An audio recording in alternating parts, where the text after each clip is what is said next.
Hello and welcome to crack railway exam YouTube channel. और आज इस वीडियो में हम लोग देखेंगे रेलवे के क्वेश्चंस बैंक को जो हाल ही में 2024 में एग्जाम हुए हैं। 2024 में आपको पता है एएलपी का एग्जाम हुआ है, टेक्नीशियन का एग्जाम हुआ है, ठीक है। और जेई का एग्जाम हुआ है, एसआई का एग्जाम हुआ है, आरपीएफ एसआई का सब एग्जाम यहाँ पे 2024 में हुआ है। आगे 2025 में एनटीपीसी होने वाला है। सीबीटी 2 का डेट आ चुका है, 19 मार्च को सीबीटी 2 का डेट आ चुका है, ठीक है। एनटीपीसी ग्रुप डी का एग्जाम होने वाला है। ये सभी एग्जाम के लिए रेलवे का प्रीवियस ईयर बहुत ही महत्वपूर्ण होता है। आपको पता है रेलवे और एसएससी दो ही काम करता है, प्रीवियस ईयर उठाता है नए को और उसको ऐड कर देता है करंट एग्जाम में, बस बाकी कुछ नहीं करता है। तो इसलिए हम लोग प्रीवियस ईयर पे फोकस करेंगे और ये चैनल ओनली मतलब केवल और केवल रेलवे के लिए डेडिकेटेड है। इसलिए इसमें केवल और केवल इस चैनल पे आपको रेलवे से रिलेटेड बहुत ही इंपॉर्टेंट कंटेंट देखने को मिलेगा। तो चलिए आज इस वीडियो में हम लोग देख लेते हैं जो एएलपी का एग्जाम हुआ था 25 नवंबर 2024 को। उसमें शिफ्ट 1, शिफ्ट 2 और शिफ्ट 3 में जितने भी जीके और जीएस के क्वेश्चन आए हुए थे सभी क्वेश्चंस को हम लोग इस वीडियो में देख लेते हैं। चलिए तो हम स्टार्ट करते हैं। सबसे पहले हम लोग देखेंगे शिफ्ट 1 को, उसके बाद देखेंगे शिफ्ट नंबर 2 को। तो शिफ्ट 1 को देखते हैं। 25 नवंबर को जो पेपर हुआ था मॉर्निंग शिफ्ट में क्वेश्चन नंबर 1 बोला है कि गिंजी किला को जिसे यूनेस्को विश्व धरोहर का दर्जा देने के लिए नामांकित किया गया था किस राज्य में स्थित है। तो जो गिंजी का किला है यह तमिलनाडु में स्थित है। यहाँ पे तमिलनाडु राइट आंसर हो जाएगा। नेक्स्ट क्वेश्चन है डॉक्टर शंकर बाबा पुंडलीकराव पापलकर किसके जीवन को बेहतर बनाने के लिए समर्पित है। ए दिव्यांग और निराश्रित बच्चे के जीवन बनाने के लिए समर्पित है कौन, पापलकर, ठीक है। डॉक्टर बाबा पापलकर, ये याद रखिएगा। गिंजी का किला तमिलनाडु, ये भी याद रखिएगा। नेक्स्ट एक पुस्तक से रिलेटेड क्वेश्चन है the miracle makers Indian crickets greatest EPIC पुस्तक के लेखक कौन है। तो वह भरत सुंदरेशन है। कौन है, भरत सुंदरेशन है। नेक्स्ट क्वेश्चन है दिल्ली उच्च न्यायालय ने बार काउंसिल चुनावों में महिला वकीलों के लिए 33% आरक्षण का नोटिस कब जारी किया है। बार काउंसिल में 33% आरक्षण का नोटिस जारी किया गया है दिल्ली उच्च न्यायालय के द्वारा वर्ष 2024 में। यही ऑप्शन में था ही वर्ष 2024। नेक्स्ट क्वेश्चन है स्त्री यानी iron, electric toaster, electric oven, electric केतली, इलेक्ट्रिक हीटर किस प्रभाव पे आधारित है। ये सब उष्मीय प्रभाव पर आधारित है यानी हीटिंग इफेक्ट पे आधारित है। नेक्स्ट हम लोग देख लेते हैं खेलो इंडिया यूथ गेम 2024 में 1500 मीटर दौड़ का रिकॉर्ड किसने बनाया है। खेलो इंडिया 2024 जो हुआ है उसमें 1500 मीटर जो दौड़ 1500 मीटर का दौड़ यहाँ पे 3 मिनट 51.12 सेकेंड में पूरा किया गया है, ठीक है। ये किसके द्वारा पूरा किया गया था, राहुल सरनालिया के द्वारा पूरा किया गया था। नेक्स्ट हम लोग देख लेते हैं किसी परमाणु का परमाणु क्रमांक किसके बराबर होता है। आपको पता है जो एटम होता है और एटम के अंदर न्यूक्लियस इसमें होता है नारायण प्रसाद होते हैं यानी न्यूट्रॉन और प्रोटॉन होते हैं, बाकी इधर इलेक्ट्रॉन चक्कर लगाते रहते हैं। तो जो यहाँ पे परमाणु संख्या होता है ये इसी नारायण प्रसाद में से जो प्रसाद जी हैं यानी प्रोटॉन को प्रोटॉन के बराबर होता है। ये पॉइंट आपको याद रखना है। तो प्रोटॉन की कुल संख्या के बराबर परमाणु क्रमांक होता है। उत्तल दर्पण में एक समांतर किरण परावर्तित होती है तो वह कैसी प्रतीत होती है। जैसे उत्तल दर्पण होता है, उत्तल मतलब उठल, तो ऐसे उठा हुआ रहता है और उत्तल दर्पण में कोई किरण परावर्तित होती है तो वह परावर्तित होकर मुख्य फोकस से आपतित होती है। तो यहाँ पे मुख्य फोकस राइट आंसर हो जाएगा।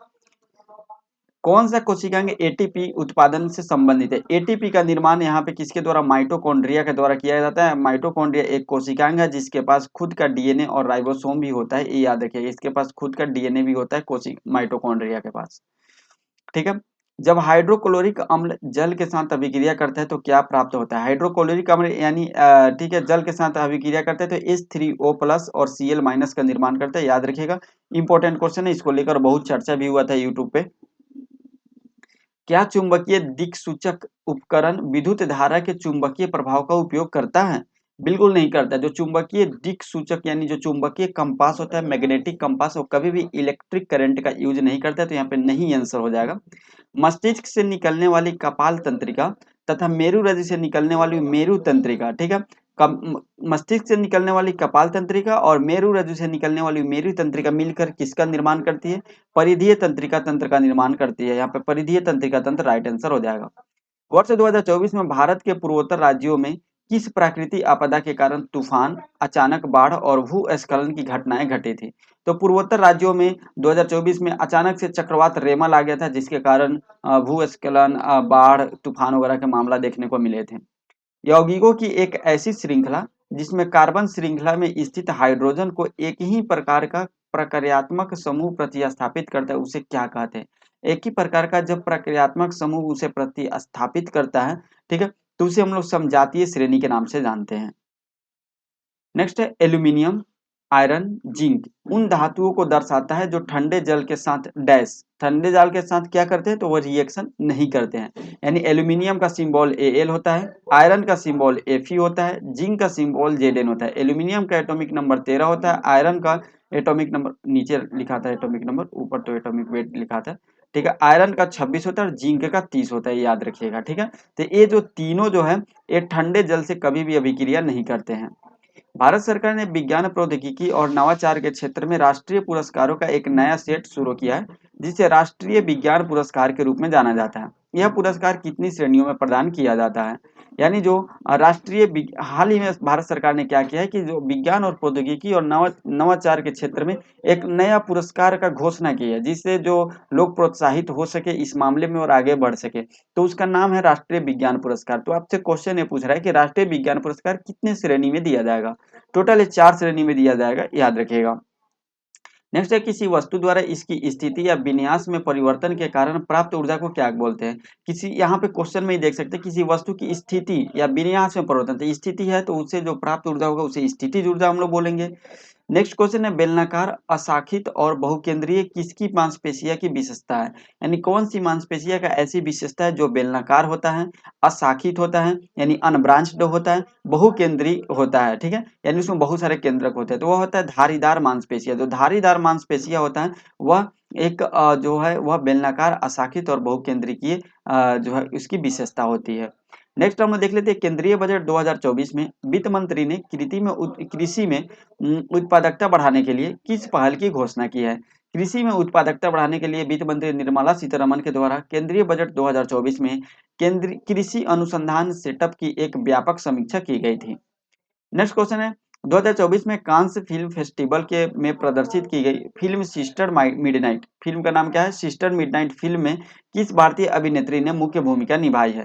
यानी सिस्टर मिडनाइट को प्रदर्शित किया गया कांस फिल्म फेस्टिवल 2024 में और इसमें एक भारतीय अभिनेत्री ने काम किया, उसका नाम क्या है? उसका नाम है राधिका आप्टे, याद रखिएगा राधिका आप्टे। नेक्स्ट अब हम लोग शिफ्ट 2 का क्वेश्चन देख लेते हैं। शिफ्ट 1 के क्वेश्चन यहाँ पे समाप्त होते हैं। अब हम लोग शिफ्ट 2 का क्वेश्चन देख लेते हैं। ओके, ठीक है, हाँ बिल्कुल इतना ही क्वेश्चन था शिफ्ट 1 में। नेक्स्ट हम लोग देख लेते हैं शिफ्ट 2 का क्वेश्चन है मोटर द्वारा प्रति एकांक समय में किया गया कार्य क्या कहलाता है? मोटर द्वारा प्रति एकांक समय में किया गया कार्य शक्ति कहलाता है, पावर। नेक्स्ट है जब किसी अपारदर्शी वस्तु पर प्रकाश आपतित होती है तो हम उसकी ज्यामितीय छाया देखते हैं, ऐसा किसके कारण होता है? यानी जो ज्यामितीय छाया बनता है ये किसके कारण बनता है? यह प्रकाश की एक सीधी रेखा में यात्रा करने पर बनता है। नेक्स्ट देख लेते हैं फलों और बीजों में किस प्रकार हार्मोन की उच्च सांद्रता होती है? फलों और बीजों में किस प्रकार जो है वह पादप हार्मोन की उच्च सांद्रता होती है? तो साइटोकिनिन हार्मोन जो है उसकी उच्च सांद्रता होती है, याद रखिएगा।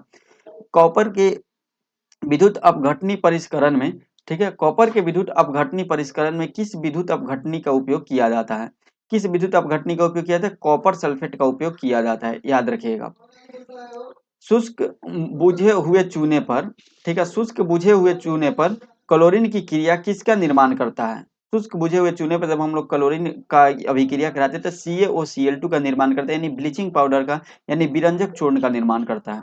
आमाशय की भीति में स्थित जठर ग्रंथियां श्लेष्मा के अलावा किसका स्राव करती है? आपको पता है आमाशय में स्थित जो जठर ग्रंथि है वह श्लेष्मा का स्राव करती है, लेकिन श्लेष्मा के साथ साथ और किसका स्राव करती है? तो पेप्सिन एंजाइम का और साथ ही साथ हाइड्रोक्लोरिक अम्ल का भी यहाँ पे क्या करती है? स्राव करती है। नेक्स्ट है डैश चुंबकीय क्षेत्र में विद्युत धारावाही चालकों की गति का उपयोग नहीं करता है? कौन है जो चुंबकीय क्षेत्र में विद्युत धारावाही चालकों की गति का प्रयोग नहीं करता है? तो विद्युत हीटर उपकरण है। जो विद्युत हीटर उपकरण है इलेक्ट्रिक हीटर डिवाइस का उपयोग जो है वह नहीं करता है विद्युत धारावाही चालकों में। नेक्स्ट है जब हम बस में सफर कर रहे होते हैं तो अचानक बस रुकने पर हम आगे की ओर लगते हैं, आगे की ओर बढ़ने लगते हैं, ऐसा किसके कारण होता है? ऐसा न्यूटन के फर्स्ट लॉ यानी जड़त्व के कारण होता है। जड़त्व के नियम के कारण हमारे शरीर के जो जड़त्व के कारण ऐसा होता है।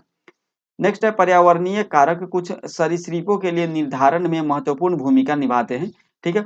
तो वह कौन से पर्यावरणीय कारक है? तो जो तापमान है या पर्यावरणीय एक ऐसा कारक है जो सरीसृपों के लिंग निर्धारण में एक अहम भूमिका निभाता है।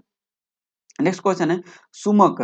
सुमक ध्यक्तुक सेमक ध्वक्तुक यानी लेप्चा पारंपरिक एक टोपी है जो बनाने में अपने कौशल के लिए प्रसिद्ध सिक्किम के किस शिल्पकार को कला और संस्कृति विरासत में उनके योगदान के लिए 2024 में पद्मश्री से सम्मानित किया गया। यानी यहाँ पे क्वेश्चन ये पूछ रहा है कि एक व्यक्ति हैं जिनको 2024 में पद्मश्री से सम्मानित किया गया, उस व्यक्ति का नाम बताना है और उनका योगदान क्या है। वह सिक्किम के एक प्रसिद्ध शिल्पकार है और वह लेप्चा पारंपरिक टोपी बनाने में माहिर है। यानी वह जो है वह एक सुमत थकतुक एक पारंपरिक शिल्प का कारीगरी है, ठीक है, जो लेप्चा पारंपरिक टोपी बनाने के लिए प्रसिद्ध है। तो उनका नाम है जॉर्डन लेप्चा, याद रखिएगा। नेक्स्ट हम लोग देख लेते हैं एल्किन। एल्किन का सामान्य सूत्र क्या होता है। देखिए दो होता है, एक तीन होता है, एक होता है अल्किन, एक होता है अल्किन, ठीक है, और एक होता है अल्काइन। तीन यहाँ पे याद रखना है। अगर अल्केन का पूछे तो CnH2n+2 हो जाएगा, अल्किन का पूछे CnH2n हो जाएगा और अल्काइन का पूछे CnH2n-2 हो जाएगा। तो यहाँ पे अल्किन का पूछ रहा है तो CnH2n राइट आंसर हो जाएगा। नेक्स्ट है डैश थॉमसन के परमाणु मॉडल में पाए जाने वाले अपरमाणुविक कणों को दर्शाता है। थॉमसन के परमाणु मॉडल में पाए जाने वाले अपरमाणुविक कणों को कौन दर्शाता है। तो केवल और केवल इलेक्ट्रॉन दर्शाता है। नेक्स्ट अब हम लोग शिफ्ट 3 का देख लेते हैं। बोला फेडरेशन ऑफ इंटरनेशनल हॉकी पुरुष विश्व कप 2023 का आयोजन कहाँ किया गया। इसका आयोजन किया गया भारत के ही राउरकेला उड़ीसा में। फेस क्रीम किसका उदाहरण है। फेस क्रीम इमल्सन का उदाहरण है, ये पॉइंट आपको याद रखना है। दर्पणों द्वारा प्रतिबिंब के बनने में शामिल परिघटना क्या है। दर्पणों के द्वारा जो प्रतिबिंब के बनने में शामिल किस परिघटना के कारण दर्पण द्वारा प्रतिबिंब को बनाया जाता है। परावर्तन के कारण या रिफ्लेक्शन के कारण। जल के कितने अणु आयरन परमाणु के 3 अणुओं के साथ अभिक्रिया करके FeO4 बनाते हैं। यानी जल के जो 4 अणु हैं वो क्या करते हैं। जल के 4 अणु आयरन परमाणु के साथ अभिक्रिया करके, ठीक है, आयरन के 3 अणुओं के साथ अभिक्रिया करके और ये क्या बनाते हैं, ये FeO4 बनाते हैं। यानी 4 यहाँ पे जल के अणु मिलते हैं, ठीक है। ये कैसे होगा रिएक्शन, अगर आप देखेंगे तो यहाँ पे आयरन पे कितने होता है Fe3+ होता है, ठीक है, और यहाँ पे H3O-4 होता है। ये तब रिएक्शन करता है और Fe3O4 का ये निर्माण करते हैं, ठीक है। तो याद रखिएगा ये उतना इंपॉर्टेंट नहीं है, जो आपको यहाँ पे क्वेश्चन है वही बस याद रखिए, यही काफी है क्योंकि यहीं से क्वेश्चन आएगा, बहुत इतना डिटेल में कभी नहीं पूछेगा, ठीक है। चलिए नेक्स्ट हम लोग देख लेते हैं जाइलम का कार्य क्या होता है। जाइलम और फ्लोएम होता है, एक होता है जाइलम और एक होता है फ्लोएम, ठीक है। तो जाइलम ज से जल, तो ये क्या करता है, जल और खनिज का संवहन करता है और फ्लोएम भोजन का संवहन करता है, ये याद रखिएगा, ठीक है। ज से जाइलम, ज से जल का संवहन करता है और खनिज का भी संवहन करता है। हमारे शरीर से हानिकारक चयापचय अपशिष्टों को किस जैविक प्रक्रिया द्वारा निष्कासित किया जाता है। उत्सर्जन के द्वारा निष्कासित किया जाता है। न्यायमूर्ति एम फातिमा बीबी 1989 में भारत के सर्वोच्च न्यायालय में नियुक्त होने वाली प्रथम महिला न्यायाधीश थी। उनका निधन 96 वर्ष की उम्र में कब हो गया है। उनका निधन 23 नवंबर 2023 को हो गया। तो याद रखिएगा, ये अब याद नहीं रखिएगा, ये तो ऐसे क्वेश्चन पूछ लिया गया 2024 में, इतना पुराना निधन पूछा गया है तो थोड़ा सा आप करंट अफेयर्स और मजबूत रखिए। डेली करंट अफेयर्स मॉर्निंग में अपलोड किया जाता है तो आप उसको देख सकते हो, बहुत ही गजब तरीके से माइंड मैप के थ्रू बताया जाता है। क्वेश्चन है डैश उदाहरण यह दर्शाता है कि पदार्थ के कणों के बीच पर्याप्त रिक्त स्थान होते हैं। पदार्थ के कणों के बीच पर्याप्त रिक्त स्थान होते हैं, इस कौन सा उदाहरण दिया दर्शाता है। तो 4 उदाहरण उसमें से दिए गए थे, उसमें से एक उदाहरण था पोटेशियम परमैंगनेट को जब पानी में मिलाया जाता है तो वो समान रूप से वितरित हो जाते हैं, ठीक है। तो ये बताता है कि पदार्थ के कणों के बीच पर्याप्त रिक्त स्थान होते हैं। तो पोटेशियम परमैंगनेट का पानी में समान रूप से वितरित होना। वृत्ताकार विद्युत धारावाही कुंडली के केंद्र पर चुंबकीय क्षेत्र रेखाओं का पैटर्न कैसा होता है। संवाहक का आकार इसका पैटर्न होता है। अम्ल और क्षार के बीच अभिक्रिया से कौन सा उत्पाद बनता है, लवण और जल बनता है, ठीक है, याद रखिएगा। और एक ग्रुप डी में प्रीवियस ईयर भी आया, ग्रुप डी में भी ये आ चुका है क्वेश्चन, कल ही हम देखे थे। नेक्स्ट हम लोग देख लेते हैं यदि पृथ्वी का गुरुत्वीय त्वरण चंद्रमा के गुरुत्वीय त्वरण का 6 गुना है तो यहाँ पे तो फिर उसके पृथ्वी क्या हो जाएगा, उसके उल्टा हो जाएगा। तो पृथ्वी पर किसी वस्तु का भार चंद्रमा पर उसके भार की तुलना में 6 गुना अधिक होगा, ठीक है। यानी अगर पृथ्वी, यहाँ क्वेश्चन पूछ रहा है कि पृथ्वी का गुरुत्वीय त्वरण चंद्रमा के गुरुत्वीय त्वरण का 6 गुना है, तो पृथ्वी पर कोई वस्तु का भार चंद्रमा पर कोई वस्तु का जितना भार होगा उसके 6 गुना यहाँ पे होगा। किसी पारितंत्र में कौन सा जैविक घटक सबसे अधिक संख्या में मौजूद होते हैं। तो तृतीय उपभोक्ता जो होते हैं वह किसी भी पारितंत्र में सबसे अधिक संख्या में उपलब्ध होते हैं। नेक्स्ट देख लेते हैं, अपने सभी अपरूपों में कार्बन ऑक्सीजन में दहन करने करके क्या देता है? कार्बन डाइऑक्साइड देता है। ठीक है, कार्बन का कोई भी अपरूप लीजिए, हीरा लीजिए, आप कोयला लीजिए, ग्रेफाइट लीजिए, अगर उसको आप जलाइएगा, दहन होगा तो वह कार्बन डाइऑक्साइड ही देगा। ठीक है, क्योंकि ऑक्सीजन के संपर्क में जलता है, तो यह कोई भी अपरूप आप लीजिए तो कार्बन डाइऑक्साइड ही देगा। किस कोशिका का आकार बदलता है? तो अमीबा एक ऐसी कोशिका जिसका आकार बदलते रहता है। नेक्स्ट है, गति के दूसरे नियम के अनुसार संवेग परिवर्तन की दर किसके समानुपाती होता है? संवेग जो परिवर्तन के दर होता है यह बल के समानुपाती होता है। ठीक है, गति के दूसरे नियम के अकॉर्डिंग। डैश शब्द का प्रयोग अयस्कों में उपस्थित मिट्टी, रेत और अशुद्धियों के लिए किया जाता है। जो अयस्क में कुछ मिट्टी, रेत और अशुद्धि उपलब्ध होते हैं उसे हम लोग क्या बोलते हैं? उसे गैंग के नाम से जानते हैं। किसी नाम से जानते हैं? गैंग के नाम से जानते हैं। ये इसका राइट आंसर हो जाएगा। किसी जीव का प्रत्येक विशेषक किससे प्रभावित होता है? किसी जीव का जो प्रत्येक विशेषक है वह मातृक डीएनए की तुलना में पैतृक डीएनए से अधिक प्रभावित होता है। ये भी पॉइंट आपको याद रखना है। ठीक है, मातृक डीएनए की तुलना में पैतृक डीएनए से अधिक प्रभावित होता है। तो आज के हम लोग यहीं पे समाप्त करते हैं। टोटल जो यहाँ पे 25 नवंबर को जो पेपर हुआ था, तो 25 नवंबर के तीनों शिफ्ट का 1, 2 और 3 शिफ्ट का हम लोग कंप्लीट कर लिए। कल हम लोग देखेंगे 26 नवंबर को जो पेपर हुआ था उसका 1, 2, 3, यानी एक वीडियो में हम लोग एक दिन का तीनों शिफ्ट देखेंगे, ताकि वीडियो बहुत लंबा भी नहीं हो और आपको सब चीज समझ में भी आ जाए और आपको डेली डेली याद करने में आसानी भी हो। ठीक है, इसमें अप्रोक्स आप 70 से 80 क्वेश्चन हो गए हैं। ठीक है, तो 70 से 80 क्वेश्चन अगर आप याद कर लेते हैं तो आपके लिए बहुत ही बेनिफिट होता है। डेली 80 क्वेश्चन याद कीजिएगा तो 3,000 2400 हो जाएंगे महीने में। उसके रिलेटेड एक्स्ट्रा कुछ फैक्ट भी पढ़ लीजिएगा तो 3,000 प्लस हो जाएंगे, जो कि काफी है आने वाले सभी एग्जाम्स के लिए। तो मिलते हैं नेक्स्ट वीडियो में। आज के वीडियो में इतना ही, तब तक के लिए जय हिंद, जय भारत।